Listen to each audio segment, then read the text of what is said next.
Hello and welcome to another update on gold. So we want to talk a little bit about gold so that you are prepared for the following week. Gold has not moved so much in the last few days.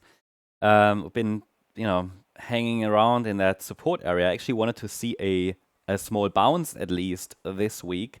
Well, we did get one early this week, but it was not really the bounce I was watching for there. So I'm still tracking here. The market is still in this support zone, yeah. We still have the three scenarios that we are tracking. They are, by the way, all bullish. I mean, in all scenarios, I expect further upside continuation once this correction is over. I don't expect a large correction, okay? However, within this scenario, there are variations, different variations. So, for example, we can say that this is an A wave, this is a B wave, and we're coming down in a C wave. 1, 2, 3, 4, 5. In this scenario, we would expect a bounce into the resistance area. I still find that very likely. The market just hasn't done it yet. Resistance is between $3,435 to $3,500. Then we've got the blue scenario, which kind of is very similar. It just means that the B wave never topped. And in this scenario, we have a triangle pattern. So the B wave is still unfolding, but as a triangle, A, B, C, the D wave unfolding now, and wave E. In this scenario, the price needs to hold above $3,307, so above the 27th of June low, to keep that scenario alive, because a triangle, it's about having higher lows and lower highs. And then the market might, however, currently be working on that D wave of the triangle in an A, B, C structure. Also in this scenario, a bounce into this resistance area seems likely before we then complete the D wave, before we start the E wave, okay? So that's the other scenario. In both of these scenarios, we have to be prepared for a C wave down eventually. And kind of the trigger point for that would be a break below that late June low, because a break below would indicate that the triangle itself, the B wave triangle in blue, is invalidated. It would confirm that we are starting the C wave down. It would also invalidate the orange scenario.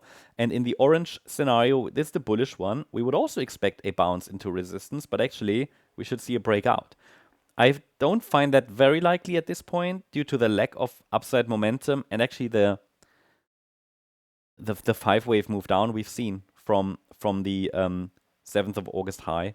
This does look like a 5-wave move down. So while this is an important area here, from where we could see a bounce or a rally in all three scenarios, it hasn't shown yet, but it's a support zone that's been holding for the last week.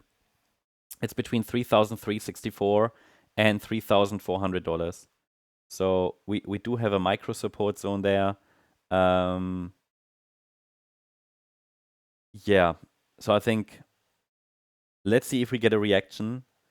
Watch the resistance area next week, which is between $3,435 and $3,500.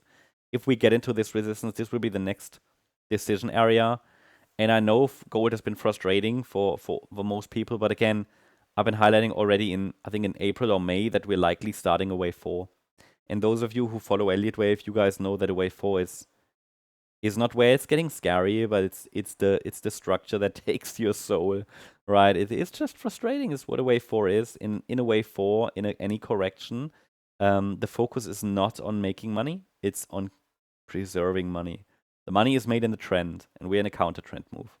That's the update on gold. Hope you liked the update. If you did, please hit the like button, leave a comment, and subscribe. And if you really like the content, then yeah, check out our membership. The stocks membership takes you to our Discord server where you can get access also to updates on gold and silver, but also the S&P, the Nasdaq, and many more stocks, PayPal, Tesla, and many more.